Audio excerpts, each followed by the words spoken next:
Hello students, today I will discuss on a topic that is connected motion और यह topic laws of motion के अंदर में आता है। इस पर मैं एक जानकारी दे रहा हूँ। अभी तक मैंने laws of motion chapter start नहीं किया है, लेकिन स्टूडेंट्स का एक डिमांड है कि थोड़ा कनेक्टेड मोशन का एक वीडियो दे दीजिए, तो उस पर मैं एक वीडियो डाल रहा हूँ। तो सबसे पहले इसके बेसिक पर मैं जाता हूँ। Our topic is connected motion.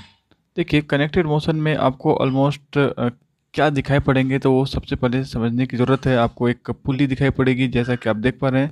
This is a पुली। ये आप व्हील है जो रोटेट कर सकता है, और इस पर हम लगाते हैं स्ट्रिंग, रस्सी लगा देते हैं। वह इनएक्सटेंसिबल होता है। इनएक्सटेंसिबल का मतलब इस रस्सी का लेंथ बढ़ नहीं सकता है, और इस पर हम एक वेट लगा देते हैं। उसके अदर एंड में भी फिर से आपको और ये ध्यान रखना है कि ये रस्सी आपका सिंगल है एक पुली पर, और उसके अदर एंड में भी मास लगा दिया जाता है। तो इस तरह का एक सिस्टम बनता है। इसमें हमें क्या फाइंड करना पड़ता है, हमें इस रस्सी में जो टेंशन है वो हमें फाइंड करने होते हैं जनरली। और राइट, और जो एक्सीलरेशन प्रोड्यूस होता है, अगर मान लिया जाए एक मास ज़्यादा है दूसरे के, तो ऑब्वियस है हैवी मास वाले के तरफ में बॉडी डाउनवर्ड मोशन में होगा, और जो एक्सीलरेशन होगा वो हमें फाइंड करना होता है। तो इस पर हम डिस्कस करेंगे। और देखिए क्या होता है कि ये जो पुलिस रिलेटेड बहुत तरह के क्वेश्चंस बनते हैं, कॉम्पिटिटिव क्वेश्चंस तो काफ़ी इस तरह के आपको मिलेंगे, लेकिन ये बेसिक है जो हमारे एनसीईआरटी के अकॉर्डिंग है, और एटलीस्ट हम यहाँ से टेंशन और एक्सेलरेशन को समझना जान लें। लेकिन आपको थोड़ा सा इक्वेशन बनाने के लिए प्रैक्टिस करना होगा और समझना होगा। एक और मैं दिखलाता हूँ, इस तरह का भी पुली हो सकता है, कभी आपको देखने के लिए ज़रूर मिलेगा आपके बुक्स में, कॉम्पिटिटिव सेक्शंस में। आप देख पा रहे हैं देयर इज़ अ पुली, एक एंड में एक वेट लगा हुआ है, और उसका जो स्ट्रिंग है अदर एंड पर पहुंचा हुआ है, जहाँ पर फिर से पुली है, और उस पुली पर फिर से एक अलग स्ट्रिंग है, और दोनों पर अलग अलग वेट लगे हुए हैं। यहाँ पर ध्यान रखना है कि मैं हमसे बताता हूँ कि आप यहाँ पर टेंशन लगाएंगे। जो टेंशन यहाँ पर बैठाते हैं टी सपोज, तो इधर भी आपको बैठाते हैं टी।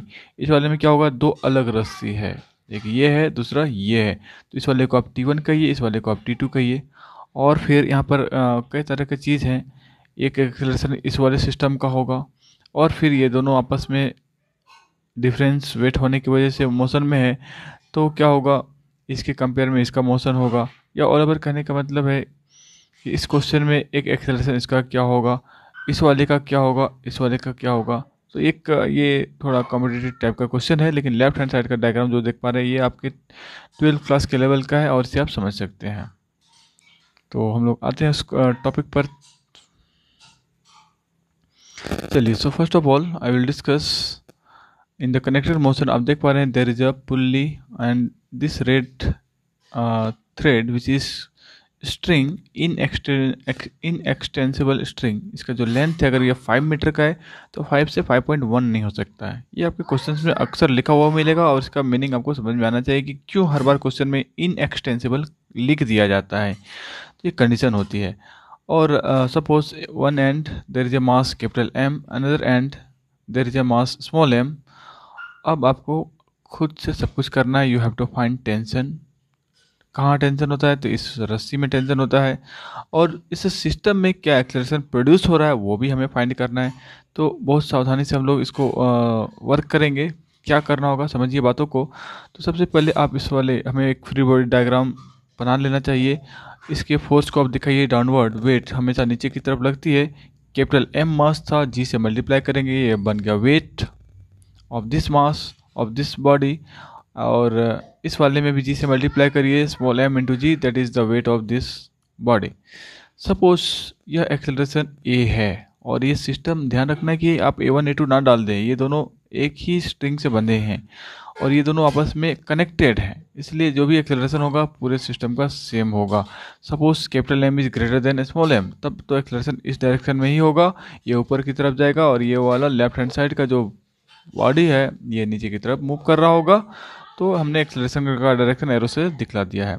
उसके बाद आप टेंशन से सिम्बलाइज करिए रस्सी में। देखिए, एक बात को आपको हमेशा ध्यान में रखना है कि जो टेंशन होता है वह हमेशा पुलिंग नेचर देखा था। पुलिंग का मतलब ये हमेशा खींच रहा होता है। जैसे अगर मैं बात करूं कि ये एक ब्लॉक यहाँ लगा हुआ है, इसमें कुछ वेट है, और एक आदमी इसे ऊपर की तरफ, जैसे अब सपोज ये कुएं में है, रस्सी से बांध करके इसे क्या करना चाहेगा, पुल करके ला सकता है या पुश करके। तो आपको जवाब मिल गया होगा कि आप सिर्फ पुल करके ला सकते हैं, इसे खींच कर ला सकते हैं। डायरेक्शन जो पुलिंग का होगा वो किधर होगा, ऊपर की तरफ होगा। उसी तरह से और इस साइड भी उसी तरह है कि रस्सी इस स्ट्रिंग की हेल्प से इस वाले ब्लॉक को ऊपर पुल करने का टेंडेंसी होता है, जिसकी वजह से इनके डायरेक्शंस को हमेशा उसके व्हील्स के तरफ दिखलाया जाता है रस्सी से, जो इस ब्लॉक इन दोनों वेट को पुल किए हुए हैं। तो ये जनरल जानकारी है। और ध्यान रखेंगे टी ही देखें, आपको रखना है T1 T2 नहीं बढ़ाएंगे, क्योंकि ये जो स्ट्रिंग है वो सिंगल है। इतना हो जाने के बाद अब आपको इक्वेशन लिखना है। कैसे? तो आप याद करिए सेकंड इक्वेशन ऑफ मोशन। क्या होता है formula? F equal to ma। ये जो F है ये कौन सा F है?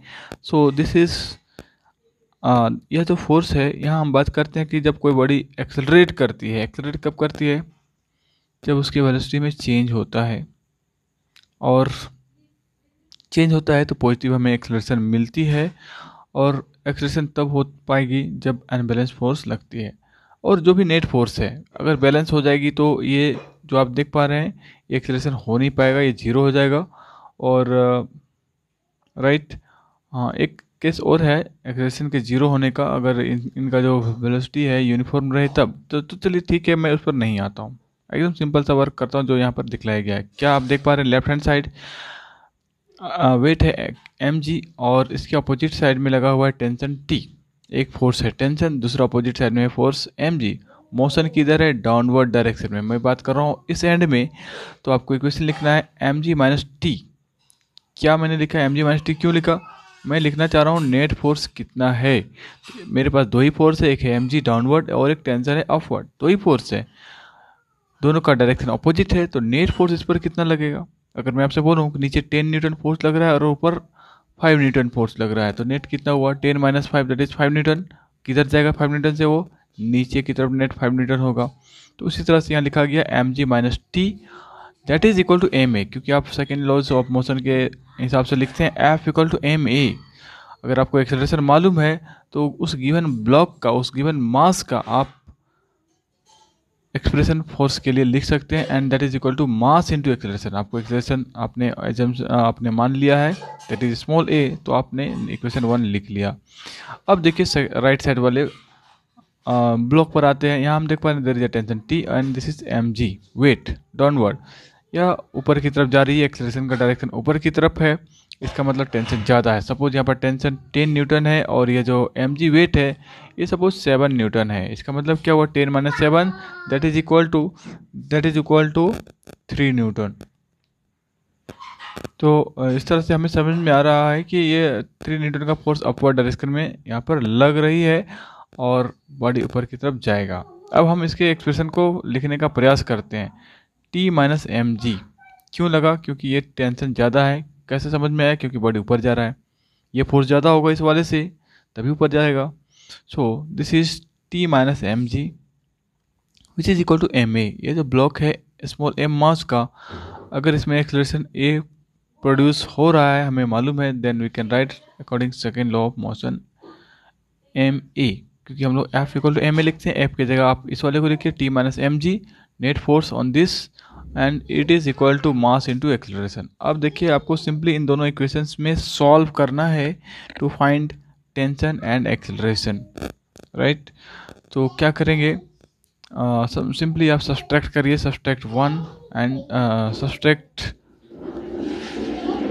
2 विथ इक्वेशन 1।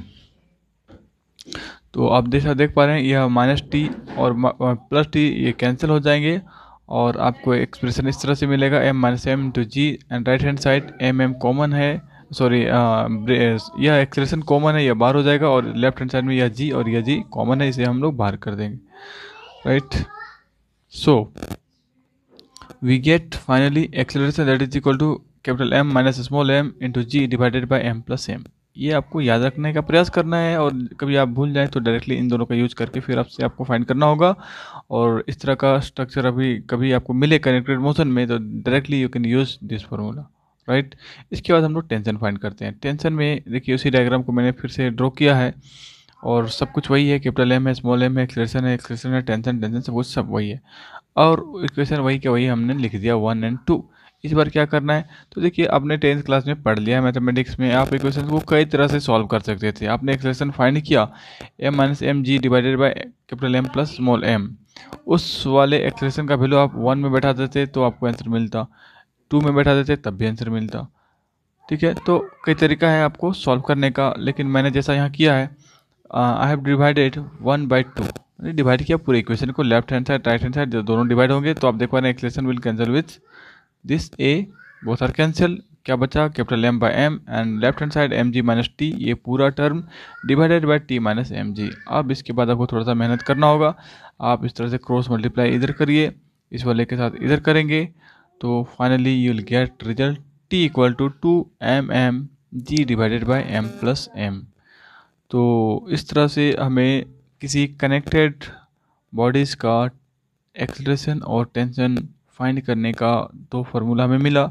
और बाकी जो प्रोसेस है वो प्रोसेस को आप ज़रूर समझ के रखेंगे और याद करके, खासकर इक्वेशन को कैसे लिखा गया ये सबसे ज़्यादा इंपॉर्टेंट रहेगा। बाकी सब तो आपको मिल ही जाएंगे और प्रैक्टिस करते करते आपको याद भी हो जाएगा। चलिए एंड पर हम लोग एक छोटा सा क्वेश्चन सॉल्व करते हैं। देखिए इस क्वेश्चन में आप देख पा रहे हैं एक टेबल लगा हुआ है, टेबल पर एक 8 kg का मास है, एक एंड में 2 kg का मास है, अदर एंड में 4 kg का मास है। ठीक है, ये जो स्ट्रिंग है अलग अलग है, एक स्ट्रिंग आप देख पा रहे हैं जिस पर टेंशन को हमने लिख दिया T2 और एक अलग रस्सी है इधर है जिस पर हमने टेंशन लिखा T1 दो जगह पर। ठीक है, अलग स्ट्रिंग होने की वजह से हमने T1 T2 दिया। अगर ये सिंगल होता डायरेक्टली, ये बीच में 8 kg नहीं होता तो अब तो हम लोग दोनों को T लिखते हैं, तो अलग हो गया है। ठीक है, कोई बात नहीं। और मास गिवन है, मास गिवन है तो हम उसका वेट निकाल सकते हैं, दैट इज 2g और इधर से 4g। ठीक है ना, राइट। अब हमें क्या करना है, इक्वेशन लिखने का प्रयास करना है। ये देख पा रहे हैं हम लोग, यह जो है ये 4 kg का है तो ये ऑब्वियस ये नीचे जाएगा, और ये 2 kg का है ये ऊपर की तरफ जाएगा, और ये तो मिड पर टेबल पर है। तो ये एटलीस्ट हमें समझ में आया, एक्सेलरेशन इधर डाउनवर्ड और इधर अपवर्ड होगा। अब इसको ध्यान में रखते हुए हमें इक्वेशन को लिखना है। सो this is 4g minus T2, 4g नीचे की तरफ है और T2 ऊपर की तरफ है, ये नीचे जा रहा है, एक्सेलरेशन नीचे की तरफ means 4g will greater than this T2, right. ये लाइन मैंने यहाँ देना छोड़ दिया, ऐसे करके यहाँ एक एरो होना चाहिए था। ओके, आप समझ रहे हैं। Next that is 4g minus T2, 4g minus T2 it is equal to 4 into a. 4 क्या है, मास है, एक्सेलरेशन क्या है, पूरे सिस्टम का एक्सेलरेशन है। आप एक्सेलरेशन पर आप ध्यान रखेंगे ये आपका A1 A2 नहीं होगा, क्योंकि ये पूरा सिस्टम एक साथ बंधा हुआ है, कनेक्टेड है। कोई भी बॉडी कनेक्टेड होगा तो एक अलग से इसका एक्सेलरेशन होगा, दूसरे का अलग होगा, ऐसा नहीं। इंडिपेंडेंट हो जाएंगे पूरे सिस्टम से तब उनका एक्सेलरेशन चेंज होगा, अगर डिपेंडेंट है एक साथ जुड़े हुए हैं तब एक्सेलरेशन में चेंज नहीं होगा। चलिए सेकेंड वाले को हम लोग लिखते हैं, that is T1 minus 2g। कहाँ से, तो इस एंड पर आइए, ये देखिए अपर साइड T1 रस्सी पर टेंशन लगा हुआ इस स्ट्रिंग पर, 2g नीचे है, ये ऊपर की तरफ जा रहा है। So T1 is greater than 2g, so we can write T1 minus 2g which is equal to 2a। ठीक है, एक और इक्वेशन लिखिए जो आपको इस टेबल पर दिखाई पड़ रहा है। ये जो ब्लॉक है वो किस डायरेक्शन में जा रहा है, ये जा रहा है राइट साइड में। So right side is T2 and left side that is minus sorry that is T1। So we can write T2 minus T1। Right side में T2 है, लेफ्ट साइड में T1 है। T2 is greater then T1, क्यों, क्योंकि body right side जा रहा है। So we can write T2 minus T1 which is equal to 8 into acceleration, mass into acceleration. So it has written 8 into a. और एक आपको हमेशा ध्यान रखना है कि जब भी आप प्रॉब्लम सॉल्व करते हैं तो जितने अननोन्स होते हैं, यहाँ अननोन क्या है, तो T1 T2 और acceleration 3, there are 3 unknowns. It means you should write, you have to write 3 equation from the given system. वहाँ से आपको 3 इक्वेशन लिखने होंगे, और ये मैथमेटिक्स का कहना है, तब आप आसानी से T1 T2 और जो भी आपके एक्सप्रेशन है अननोन उन्हें आप फाइंड कर सकते हैं। चलिए अभी मैंने सॉल्यूशन नहीं किया है सॉल्व इसके अगले स्टेप को, लेकिन ये सबसे इंपॉर्टेंट होता है इन तीनों को लिख पाना। और इनमें आप बारी बारी से आप सॉल्व करेंगे तो आपको T1 T2 मिल जाएगा। आप बहुत मैं इजीली दिखाता हूँ। एक बार आप 1 और 3 को ऐड करिए तो देखिए T2 T2 कैंसिल हो जाएगा, आपको यहाँ से एक्सेलरेशन मिल जाएगी। और उस एक्सेलरेशन का वैल्यू आप 1 में बैठाइए तो आपको T2 मिल जाएगा। और उसी एक्सेलरेशन को आप जब इस वाले में बैठाएंगे 2 वाले में तो आपको T1 भी मिल जाएगा, राइट। तो बहुत आसान है, और जो कि मैंने लिखा है आप प्रैक्टिस करिए। मैंने क्या बताया, पहले आप 1 और 3 को ऐड करिए, और राइट मैंने जो बताया इसमें थोड़ा सा मेरे को विसंगति दिखाई पड़ी है। ये T1 साथ में रहेगा, ठीक है, राइट, ओके, नो प्रॉब्लम। आप इन दोनों को पहले ऐड करिए 1 को 2 के साथ, तो ये T2 तो सबसे पहले कैंसिल हो जाएगा। अननोन क्या बचा रह जाएगा, एक है एक्सेलरेशन और ये एक्सेलरेशन, और एक T1। एक इक्वेशन बनेगा T1 और A के रेस्पेक्ट में। आप क्या करिए, उस वाले इक्वेशन से आप इस मिडिल वाले, ओके सॉरी, और उस इक्वेशन वाले से इस मिडिल वाले को आप सॉल्व करने का प्रयास करेंगे। तो आपको क्या होगा, क्योंकि ये इक्वेशन में सिर्फ T1 और एक्सेलरेशन A जो अननोन था, एक यहाँ से नंबर 2 से, और एक आपने 1 और 3 की हेल्प से फाइंड किया था ऐड करने के बाद, उन दोनों को आप सॉल्व करेंगे तो आपको आपने अगर T1 को एलिमिनेट किया है तो एक्सेलरेशन मिल जाएगा, और अगर आपने एक्सेलरेशन को एलिमिनेट करना चाहा तो आपको T1 मिलेगा। और जैसे ही आपको एक्सेलरेशन या T1 कुछ भी मिल जाए, बेहतर होगा कि पहले आप एक्सेलरेशन फाइंड कर लीजिए, उसके बाद अब इसको आप यहाँ बैठाइए, T2 मिल जाएगा। T1 आपने फाइंड कर लिया ऑलरेडी, और बस यही हमारा काम था, to find acceleration T1 and T2। चलिए ठीक है, आज की वीडियो में इतना ही। Thank you.